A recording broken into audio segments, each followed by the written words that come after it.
The hum of the jet engines was the only sound in the cabin until a sharp, shocking crack echoed through the air.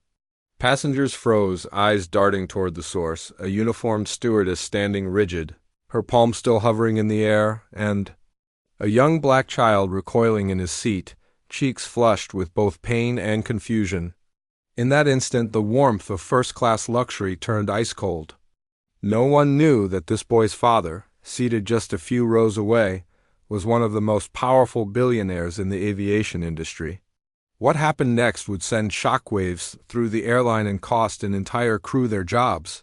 The flight from New York to Dubai was meant to be a smooth, lavish experience for those in the exclusive first-class cabin. Plush leather seats, personalized service, gourmet meals, it was a world reserved for the wealthy and the influential. Among the passengers was a man who preferred to keep a low profile despite his enormous fortune, Marcus Steele, a self-made billionaire and owner of multiple companies, including stakes in several airlines. Marcus wasn't flying alone. Beside him sat his 8-year-old son, Caleb, a quiet, polite child who spent most of the pre-boarding time reading his favorite book. Marcus had raised his boy to understand humility despite their privilege, and first-class cabins weren't new to them. What Marcus didn't expect was that this trip would test every lesson he had taught about dignity, race, and justice. The flight crew bustled about, preparing for takeoff. Most passengers were greeted with warm smiles and attentive service. But when the stewardess assigned to first class, a tall, meticulously groomed woman with an icy demeanor, approached Caleb, her expression shifted almost imperceptibly. It wasn't the look of friendly hospitality, it was a sharp, assessing glance, the kind that silently measures and dismisses someone. Marcus noticed, but chose to ignore it. Years of navigating corporate boardrooms had taught him that sometimes it was best to observe before acting. But he couldn't have anticipated the moment that would turn observation into outrage. As the plane climbed higher above the clouds, Caleb accidentally spilled a small cup of juice onto the seat's tray. Table. The stewardess's reaction was swift, disproportionate, and deeply disturbing, a reaction that would ignite a chain of events neither she nor the rest of the crew could have imagined. The cabin lights had dimmed for meal service, and a soft jazz melody floated through the speakers. Caleb's small accident, a splash of orange juice, was met not with the usual calm professionalism, but with an almost feral flash of irritation from the stewardess. She swooped in with a napkin, her movements sharp and exaggerated, as though cleaning up a major catastrophe rather than a child's harmless spill. Passengers in nearby seats shifted uncomfortably, sensing the tension. But before anyone could process what was happening, the stewardess leaned in close, her voice low but sharp enough for Marcus to catch fragments. "You need to be more careful. People like you should know better." Marcus's jaw tightened. "People like you?" The phrase rattled around in his head, sharp as glass.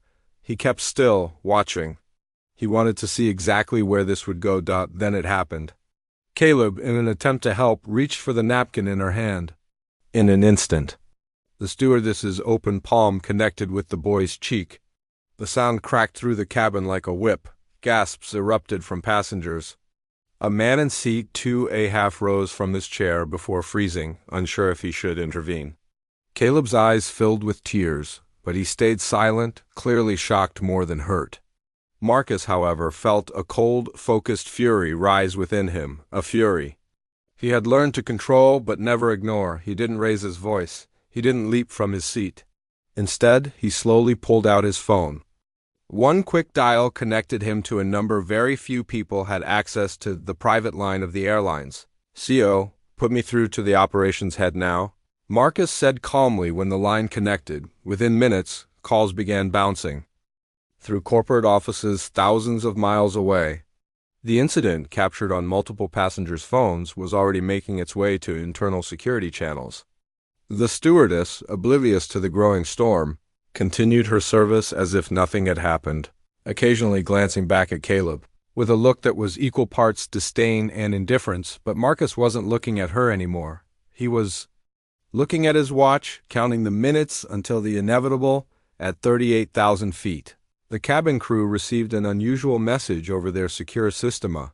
Direct instruction from headquarters to have the entire first-class team report immediately.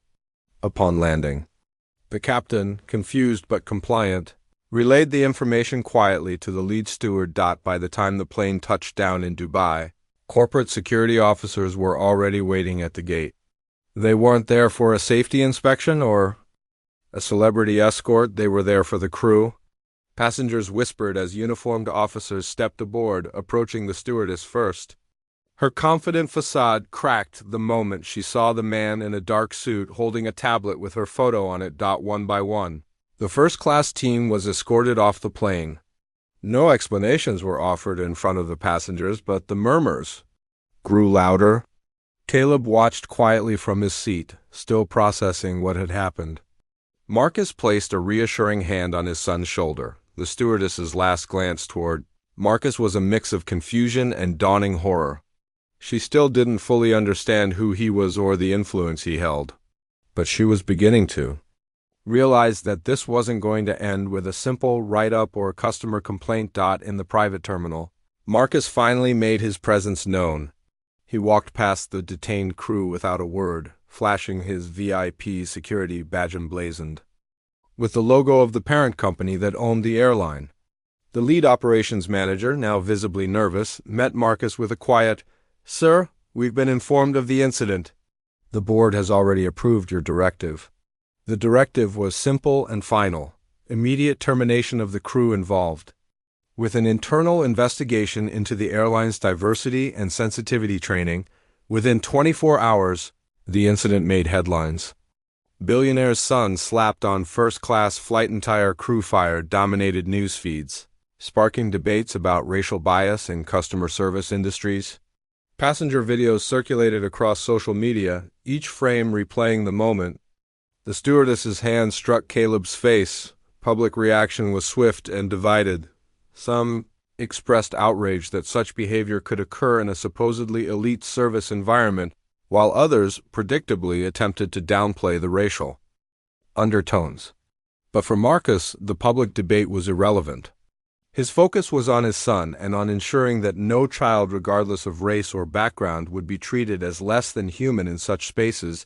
The airline released a carefully worded statement, citing zero tolerance for misconduct and pledging to overhaul its training programs.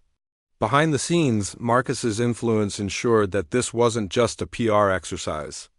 He directed a significant portion of his stake in the company toward mandatory anti-bias training, hiring a diverse leadership team and implementing stricter passenger service protocols. Caleb, though shaken, learned a powerful lesson from the ordeal: that dignity is non-negotiable and that silence in the face of injustice often allows it to grow. Marcus told him later, in the quiet of their hotel suite, that power is not just about wealth, it's about using it to protect and uplift others.